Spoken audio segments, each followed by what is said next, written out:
मान गंगे तिरी एक गोंदावले सुंदर गाव, मान गंगे तिरी एक गोंदावले सुंदर गाव, सद्गुरु ब्रह्म चैतन्य दैवताचे नाव, सद्गुरु ब्रह्म चैतन्य दैवताचे नाव। सर्वांना सप्रेम श्रीराम समर्थ। समर्थ सद्गुरु श्री ब्रह्मचैतन्य गोंदवलेकर महाराज यांना अभिवादन करून त्यांचा आजचा चरित्र कथाभाग पाहूयात। जयाचा जनी जन्मनामार्थ झाला, जयाने सदा वासनामात केला, जयाच्या मुखी सर्वदा नाम कीर्ती, नमस्कार त्या ब्रह्मचैतन्य मूर्ती। समर्थ सद्गुरु श्री ब्रह्मचैतन्य महाराज की जय। श्रीराम समर्थ।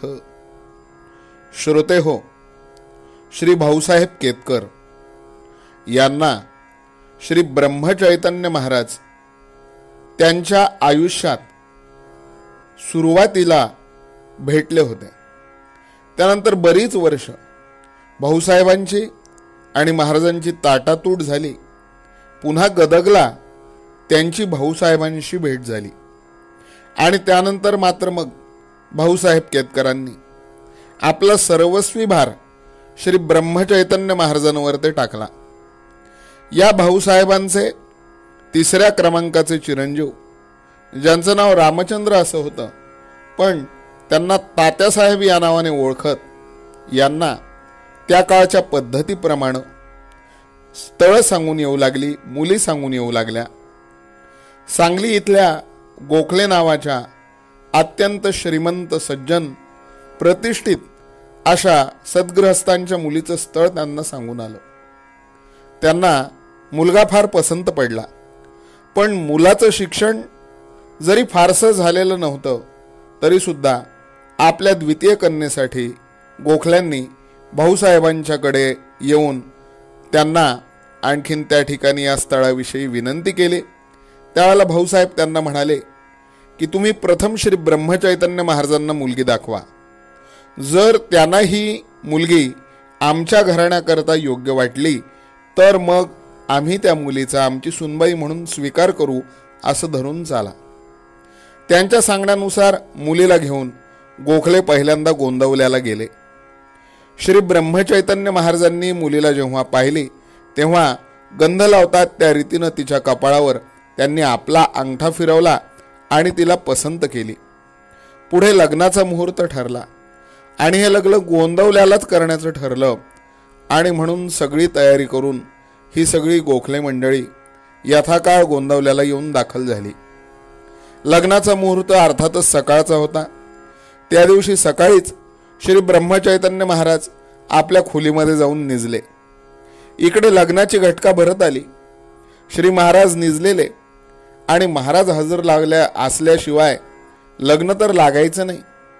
अशा चमत्कारिक परिस्थितीमध्ये भाऊसाहेबांच्याकडे गोखले आले आणि बोलले की अहो, लग्नाची वेळ तर जवळ येत चालली, पण आपल्याकडे अजून काहीच हालचाल कशी नाही, मग आपण आता काय करणार? यावर भाऊसाहेबांनी त्यांना सांगितलं की इथली पद्धत अशी आहे की श्री महाराज निजले आहेत, ते आपणहून उठतील तेव्हा उठतील, त्यांना झोपेतून कुणी उठवेत नाही, म्हणून माझा नाईलाज आहे।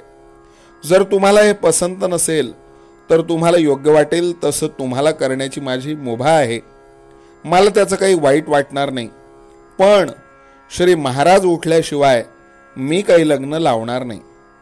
गोखले मंडळींना संस्थांचे राजे असलेले महाराज तेवढे यापूर्वी माहीत होते, पण गोंदवल्यासारख्या खेड्यामध्ये लंगोटी धारण करून लोकांना रामनाम घ्यायला लावणारे श्री ब्रह्मचैतन्य महाराज काही आवरच वाटले।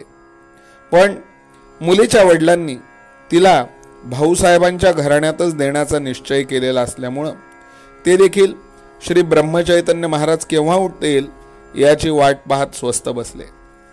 आपले पतिराज केव्हा येतात याची वाट पाहत नवरी मुलगी गौरीहर पूजित बसली। त्या दिवशी देवाची पूजा करता करता जेव्हा ती 10 वर्षाची पोर कंटाळली आणि तिथेच झोपी गेली. दिवस मावळून गेला. संध्याकाळी 7 वाजून गेल्यानंतर श्री ब्रह्मचैतन्य महाराज उठले. त्यांनी आपल्या खोलीचं दार उघडलं, बाहेर आले आणि जणू काही आपल्याला त्यातलं काहीच माहीत नाही अशा आविर्भावाने ते भाऊसाहेबांना बोलले, भाऊसाहेब, अहो हे काय, आपल्या घरी आज लग्न आहे ना, तुम्ही मला उठवलं कसं नाही? आता तरी झटपट आटपा. लगेच सर्व लोकांची गडबड सुरू झाली. नवऱ्या मुलासाठी श्री महाराजांच्या बताशा नावाच्या घोड्याला शृंगारून आणलं. तात्यांना घोड्यावर बसवलं आणि श्री महाराजांनी स्वतः घोडा धरला. बरोबरच आहे, कारण एकतर बताशा फार वात्रट होता, श्री महाराजांच्या शिवाय सुखासुखी कोणाला आपल्यावर बसू देत नव्हता, आणि दुसरं असं की ज्याला श्री महाराजांनी आपला म्हटला त्याचं कौतुक करताना श्री ब्रह्मचैतन्य महाराज कशाचाही विचार करत नसत. सर्व धार्मिक विधी संपण्याला त्या दिवशी रात्रीचे 12 वाजून गेले आणि एकदाच तात्यासाहेबांचं लग्न लागलं. गोखल्यांच्या बरोबर एक चांगला ज्योतिषी आलेला होता. लग्न ज्या वेळेला लागलं ती वेळ कशी होती हे त्याने मुद्दामहून पंचांगामध्ये मांडून पाहिलं. त्यावेळेला त्याला असं कळालं की ब्रह्मचैतन्य महाराजांच्या उपस्थितीत तात्यासाहेबांचं ज्या वेळेला लग्न लागत होतं ती वेळ ही अमृत वेळा होती. यापूर्वी जो मुहूर्त काढला होता त्या मुहूर्तापेक्षा कितीतरी पटीनं हा मुहूर्त सर्वांग सुंदर होता असं त्याला आढळलं आणि त्यांनी ती गोष्ट मुलीच्या वडिलांच्या कानावर घातली आणि त्यांनी ती गोष्ट भाऊसाहेबांच्या कानावर ते घातली. भाऊसाहेब म्हणाले, श्री ब्रह्मचैतन्य महाराज उगीच एवढा वेळ निजले नव्हते. त्यांना माझ्या मुलाचा विवाह या अमृत मुहूर्तावर ते अमृत वेळेवर ते लावून घ्यायचा होता, म्हणून श्री ब्रह्मचैतन्य महाराजांनी या समारंभाला येण्याकरता मुद्दामहूनच उशीर केला असावा.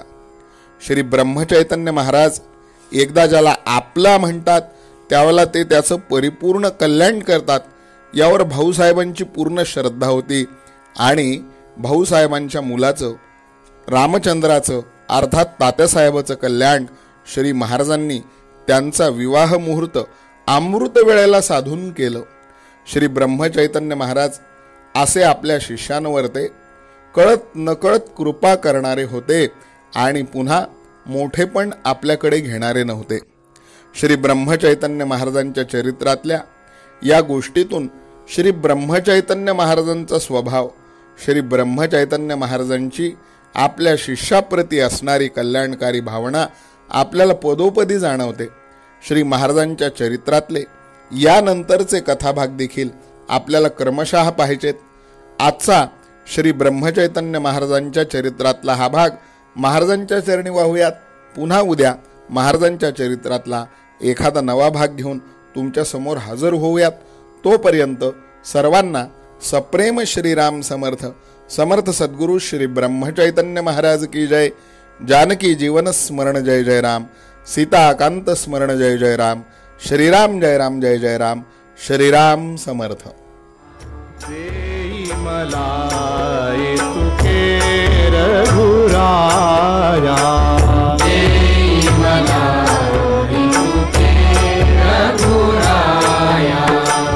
मती उपजो तुझी या गुण गाया.